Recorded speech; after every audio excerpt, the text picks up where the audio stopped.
Assalamualaikum warahmatullahi wabarakatuh. Salam merdeka. Berjumpa lagi dengan saya Ahmad Sahroni dalam channel The News Indonesia. Kali ini kita mengambil tema tentang sistem demokrasi di Indonesia, baik dari Orde Lama, Orde Baru hingga reformasi. Salah satu cita-cita reformasi adalah mengembalikan demokrasi yang baik, di mana kita bisa berpendapat, bisa berkumpul, bisa mengeluarkan ide-ide kita, hingga bisa mengkritisi pemerintah. Narasumber dalam video kali ini adalah Dr. T.B. Masad Jafar, dosen Pasca Sarjana Ilmu Politik Universitas Nasional.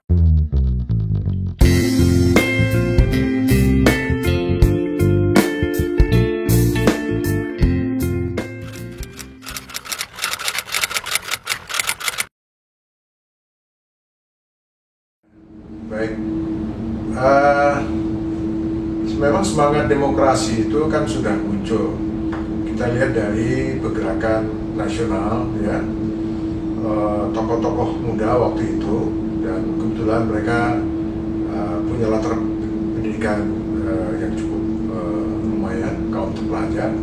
Kalau kita lihat dari pemikiran-pemikiran baik Bung Karno, ya, Ustadz Sahril, Muhammad Nasir, kemudian tokoh-tokoh lainnya, ada kesamaan pemikiran mereka. Jadi ingin membangun demokrasi sebagai satu sistem politik, ya, pemerintahan yang dianggap baik, ya, ketika itu. Nah, itu juga kalau kita perhatikan mulai dari sidang-sidang PKI, ya, dalam merumuskan konstitusi, ideologi Pancasila. Kalau kita lihat semangat demokrasi itu sangat terkemuka, ya, apalagi kalau kita lihat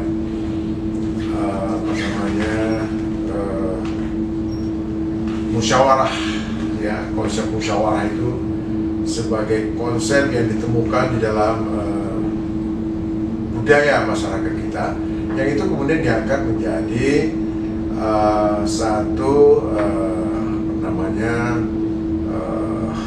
nilai-nilai, kemudian yang dilembagakan, apa yang kita kenal pada sila yang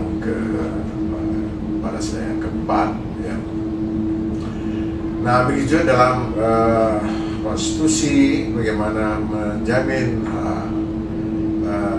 mengeluarkan pendapat, ya, berserikat, berkumpul, kemudian juga di dalam demokrasi ekonomi, ya, dan seterusnya dan seterusnya. Intinya nilai demokrasi itu sebenarnya cukup kuat, gitu. Nah, persoalannya adalah kita lihat setelah Indonesia merdeka itu banyak tantangan yang dihadapi dalam waktu 14 tahun itu belum berhasil bagaimana membangun demokrasi yang stabil. Nah, masalah banyak sekali karena negara baru mereka, ekonominya masih terbelakang, pendidikan masih belum maju, ya, luas daerah, kemudian pemerintahan, ya, belum juga begitu stabil, ya. Oleh karena itu demokrasi itu belum bisa berjalan sebagaimana yang disepakati. Nah, hal lain juga kita lihat dari segi pemikiran, tentu saja ada beberapa tokoh elit politik yang mungkin belum selesai, ya, walaupun itu sudah sepakati tentang konstitusi dan Pancasila. Nah, itu ternyata kan kemudian berkembang, ya, apa yang kita lihat, kadang dia cenderung ke kiri, kadang cenderung ke kanan, ya. Nah, sehingga masih menjadi masalah. Begitu juga munculnya pemberontakan daerah, ya, karena memang situasinya demikian. Nah, kalau kita lihat dari negara lain, sebagian sudah masuk ke demokrasi yang stabil dan maju, itu karena memang pengalamannya berbeda. Kita lebih banyak masa otoritarian daripada pengalaman masa demokrasi itu. Nah, hampir setengah abad kita berada di dalam sistem otoritarian. Nah, setelah pasca Orde Baru, kita kembali untuk mendefinisikan ulang, mereform, tentu saja dengan agenda-agenda perubahan di dalam sistem demokrasi. Jadi artinya kita ingin mengembalikan sistem demokrasi itu sebagai yang dianggap sistem terbaik, dan hampir semua negara trennya ke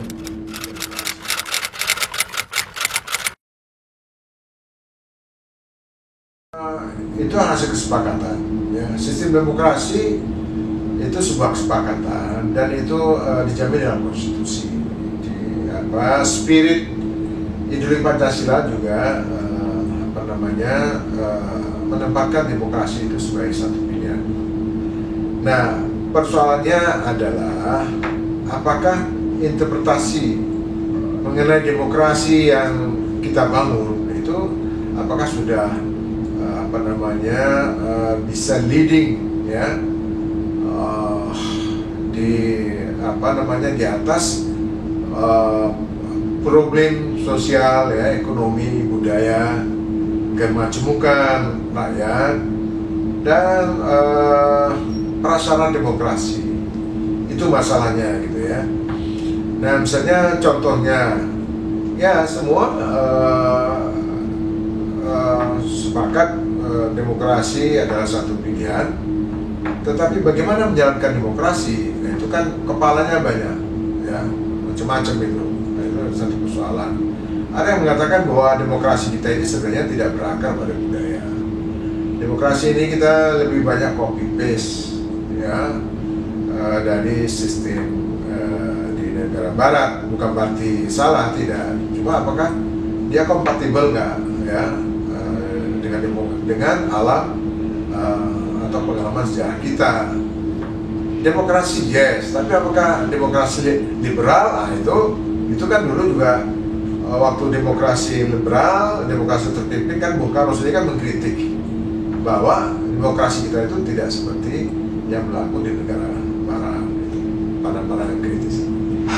Nah, jadi memang pertanyaannya apakah demokrasi yang kita bangun sekarang itu adalah dia kompatibel nggak? Misalkan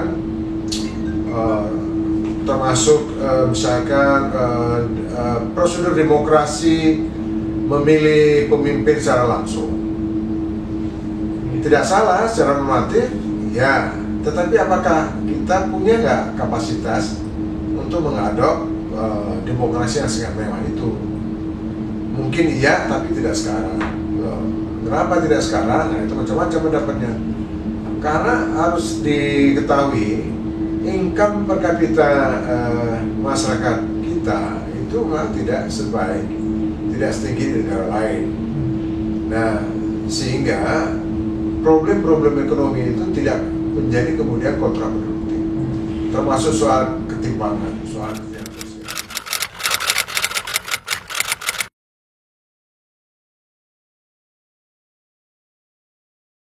Ya, kalau menurut saya itu yang pertama kembali kepada konstitusi ya, itu menurut saya itu dia bertahap ya.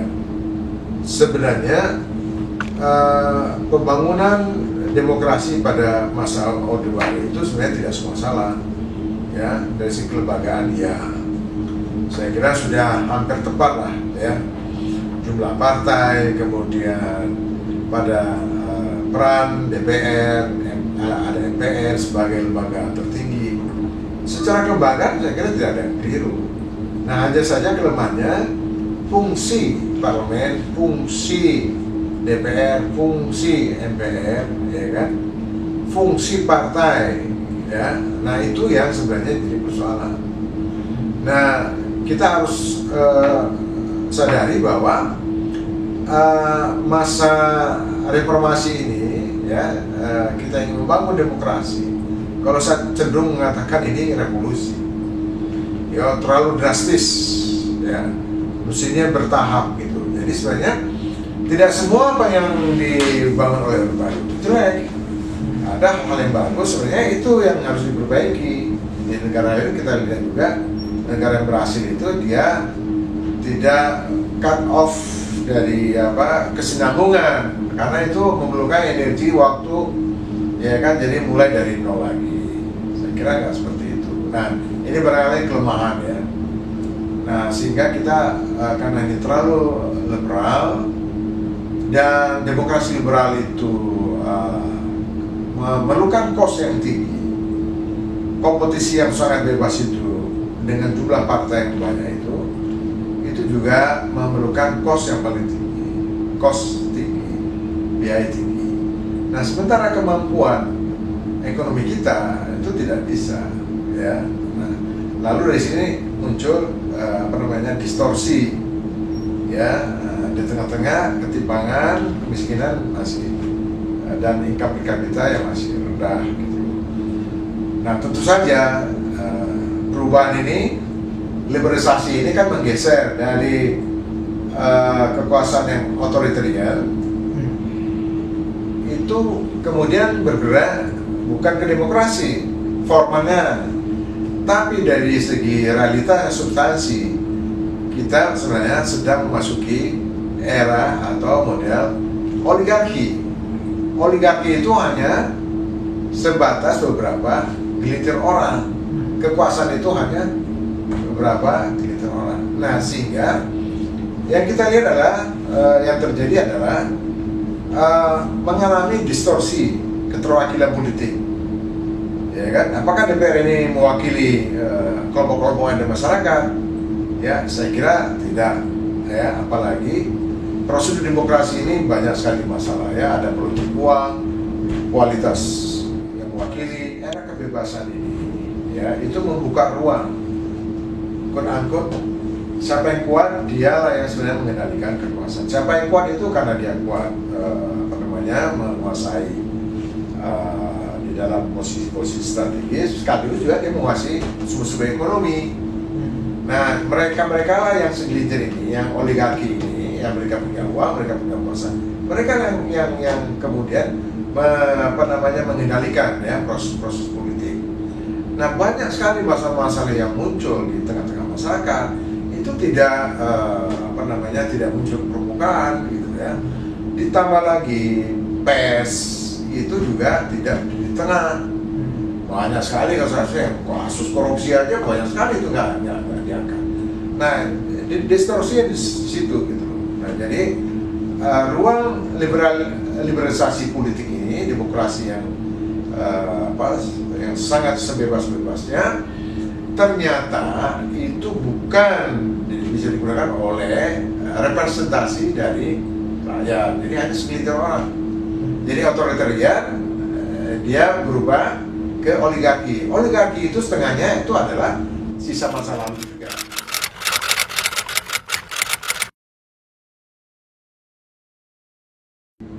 Ya, kalau kita lihat dari faktualnya, ini sebenarnya kan seperti dua arah, satu ke barat, satu ke timur. Jadi kita berada di persimpangan jalan. Betul, kita ini sistem demokrasi secara legal formal, ada pemilu, ada partai, ada parlemen. Tetapi pertanyaannya adalah apakah fungsi-fungsi kelembagaan itu dan keterwakilan politik itu, apakah mereka mewakili kepentingan masyarakat? Itu pertanyaannya. Itu yang pertama.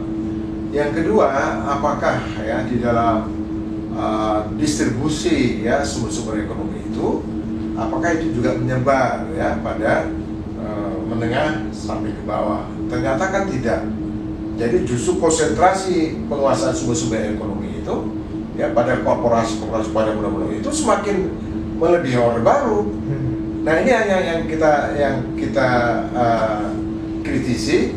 Kalau model seperti ini, maka demokrasi yang kita bayangkan seperti apa yang menjadi spirit dari konstitusi dan Pancasila, saya kira tidak tercapai, ya. Jadi bias itu. Oleh karena itu macam-macam istilahnya, Wah, ini sebenarnya model predatory demokrasi atau kekuasaan predator. Jadi siapa yang kuat memakan yang lemah. Nah, itu banyak sekali istilah di dalam politik. Beberapa terminologi yang digunakan atau teori yang dikembangkan oleh para ilmuwan politik itu untuk menjawab kelemahan dari pendekatan legal formal. Di balik legal formal itu sebenarnya bukan sistem demokrasi yang terbangun. Nah, itu ada beberapa yang mulai dari oligarki, birokratik, rente, macam-macam gitu ya. Model predatory, model shadow state itu untuk menjelaskan bahwa legal formal itu hanya di atas permukaan, tapi di balik itu bukan demokrasi yang substansial.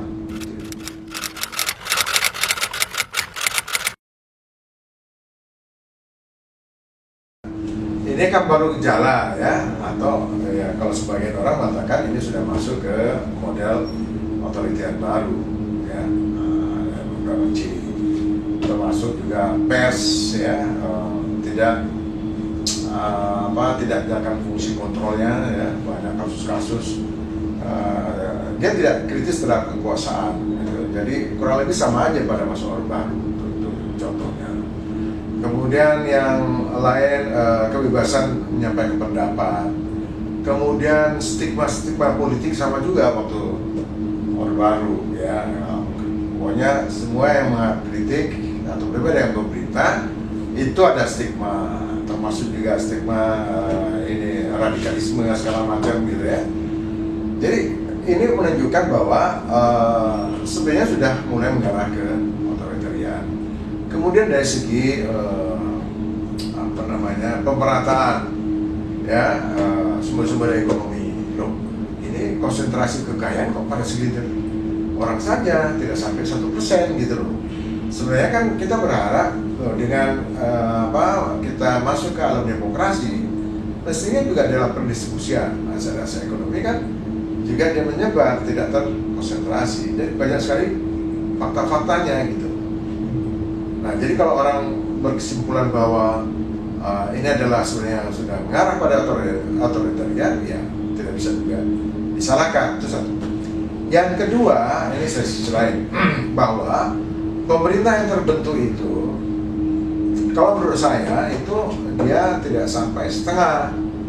Ya, partai itu paling tinggi 20% atau 22%. Itu walaupun pemerintah itu bisa dibentuk dengan koalisi. Tapi koalisi ya dari waktu-waktu kita lihat adalah koalisi yang rapuh.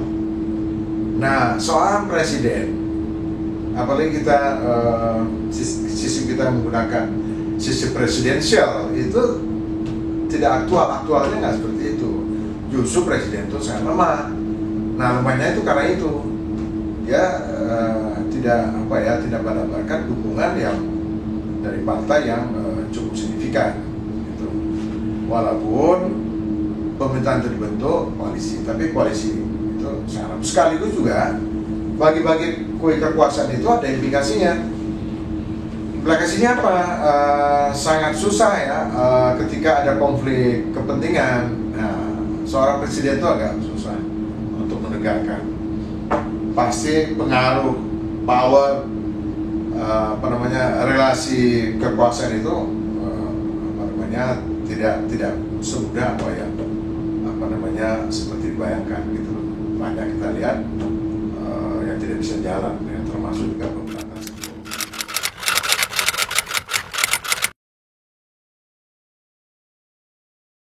Ya, ini lebih kepada yang pertama leadership. Kalau seorang presiden ya katakanlah sebagai kepala pemerintahan, kalau presiden itu meyakini presidensial itu adalah memiliki suatu kewenangan yang besar, yaitu dijamin oleh konstitusi ya, dan dia tidak mudah dijatuhkan, kecuali kalau ada kesalahan fatal. Sebenarnya dia cukup kuat juga. Ini kalau kita lihat dari kembali pada otoritas, kewenangan, kekuasaan yang dimiliki. Nah, mestinya presiden itu harus berani gitu loh. Dia harus berani, dia harus komit pada apa yang menjadi kepentingan rakyat. Nanti dukungannya itu justru muncul dari rakyat. Tetapi kalau dia terkooptasi, ya, di bawah kendali para oligarki, ya, itu maka dia akan menjadi sasaran. Nah, ini yang kita lihat, ya, macam-macam sekarang nih. Jadi setelah pada reformasi, ya, periode Jokowi yang kedua, ya, itu banyak sekali macam-macam gitu, ya. Dan ini yang membuat situasi tidak stabil. Karena awalnya itu tidak komit, ya, atau tidak memposisikan diri sebagai presiden. Kalau dia memposisikan presiden, dia berada di tengah. Nah, itu yang susah gitu. Itu yang susah.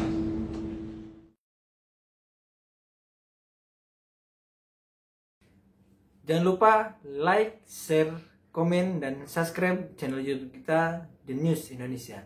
Terima kasih.